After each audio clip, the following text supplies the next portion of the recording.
Hi, I'm Thomas. Welcome back to Pilot's Workshop, and welcome to the third video in our Workbench series. After laminating and preparing all our beams and the first glue up, it is finally time to finish the top frame assembly in this episode.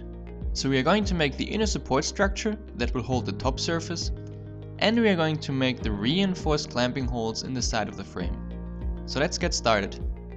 In the previous video, we made the dovetails in the frame using a router. So before we can make the opposing side on our support beams, we have to carefully measure them up and transfer the dimensions onto the laminated pieces that we already cut to length. And we begin with the large support beams. Parallel lines that are not too far from the edge are best made with a marking gauge.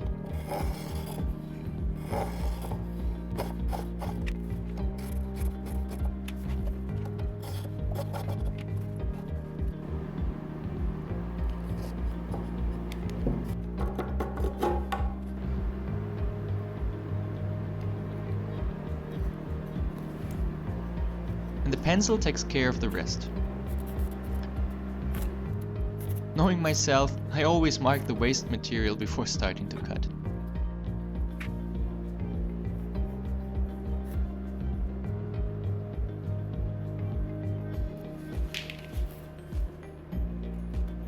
Then a saw is used to cut the shoulder of the dovetail, being very careful not to go too far.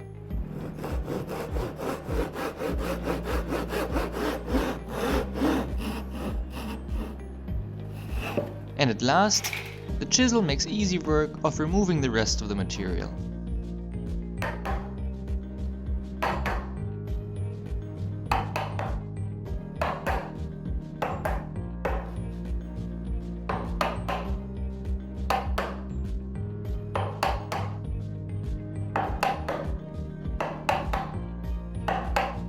So that you can see what I'm actually doing, I followed the marking gauge cut with a sharp pencil.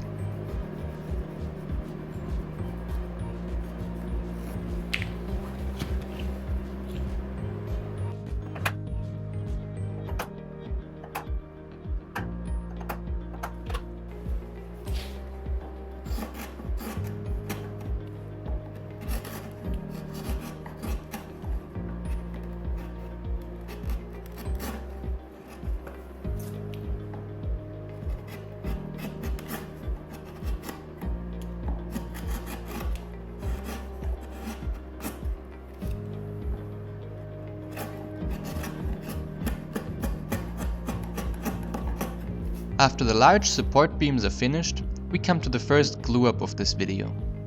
Liberal amounts of glue are being spread in and onto the dovetails.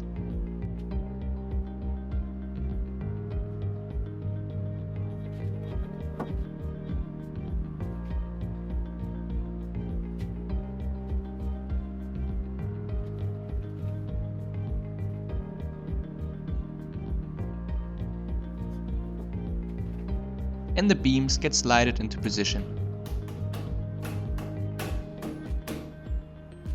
And here you can see the reason why I like having a PVC floor in my workshop. Wood glue can just drip anywhere and you can simply pick it up after it dried. While that glue dries, we can prepare the stock for the small cross members of the support structure. I laminate these from the same stock as the larger beams, for the same reasons as before. After letting them dry as well,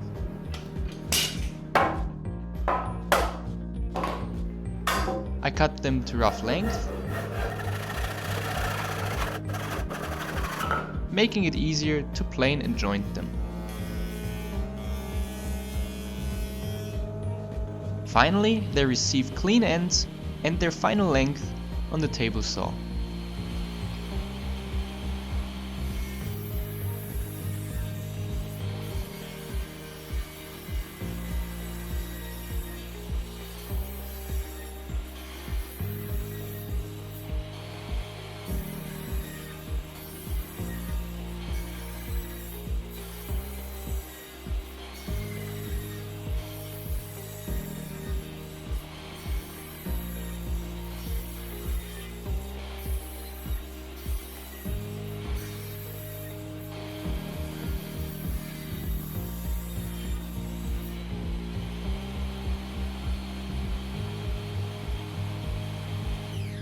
The dovetails on these small pieces can be comfortably cut using a handsaw, or like I am doing it, on the bandsaw.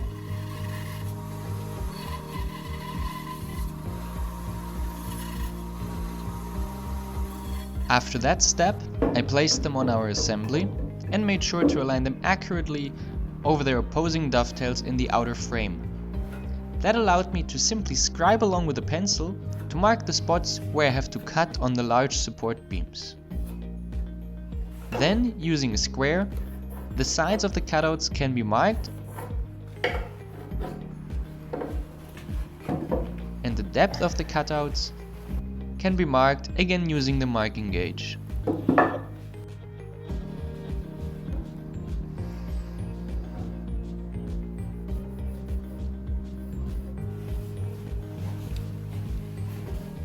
Next, a handsaw is used to cut along the vertical lines.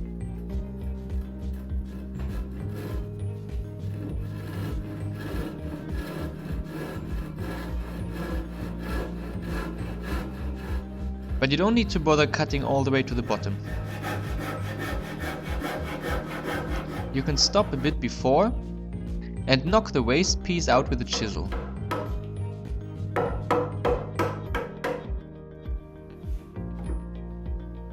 The easiest and cleanest trick for a perfect cutout bottom is once again the handheld router. Use a flash trimming bit with a guide bearing on the top and adjust the cutting depth according to the cutouts. And then carefully nibble away the material on the bottom using the sides that we just cut as a guide.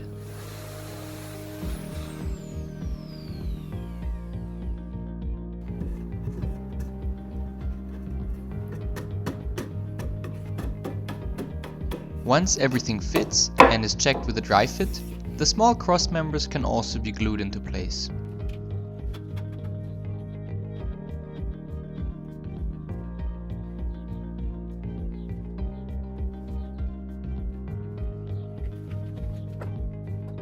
Like before with the outer frame, I measure their height with the help of a laser. Every mistake in the height of the cross members will directly transfer onto the table surface.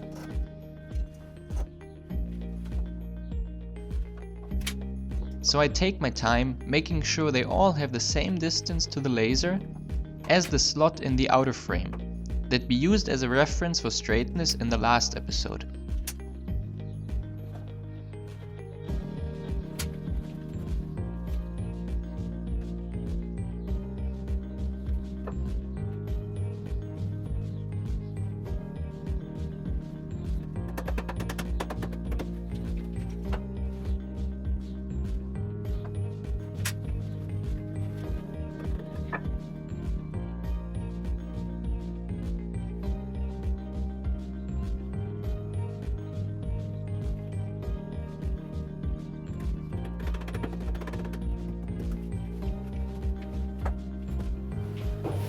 After letting the glue set once again, the frame can receive an overall sanding.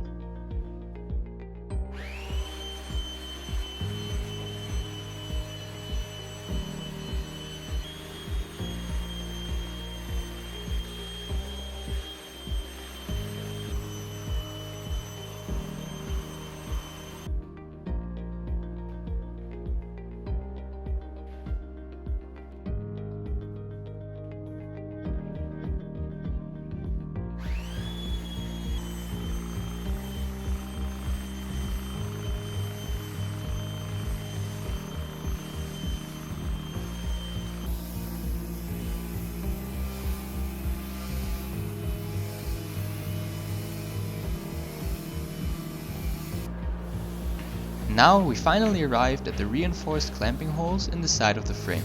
First, all positions are being marked carefully.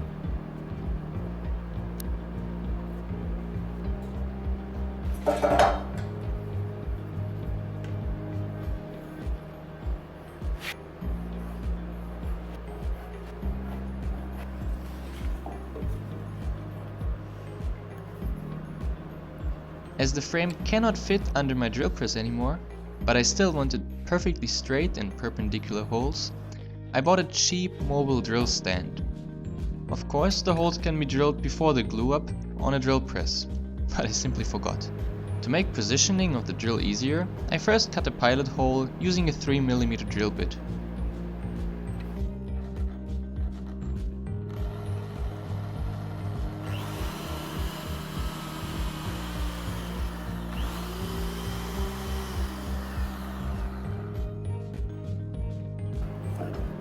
That made quick work of drilling the larger diameter with a Forstner bit.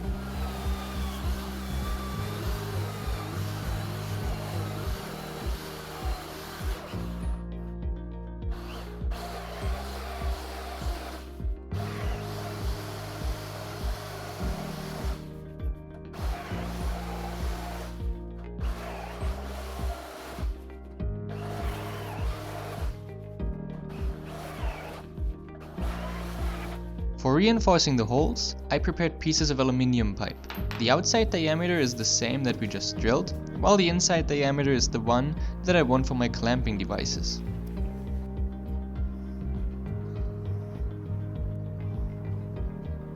After mixing up some epoxy,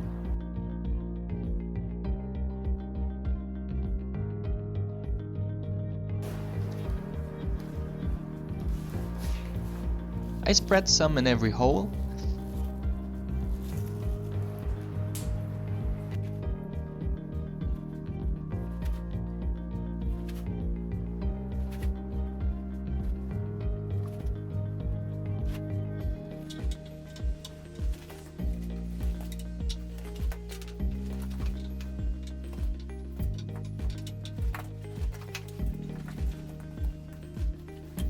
And on the outside of the pipe pieces.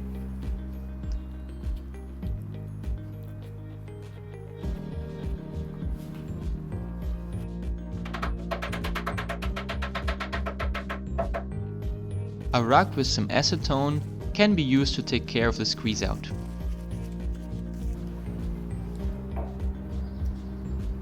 Finally, after the epoxy had set, I sanded over the glue residue on the outside, but also made sure that the pipes are perfectly flush with the frame.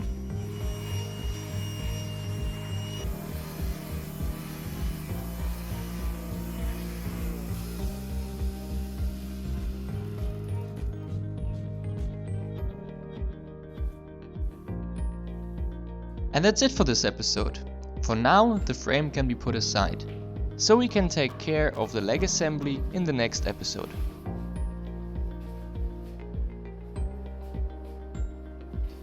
This is Pilot's Workshop. Thank you for watching.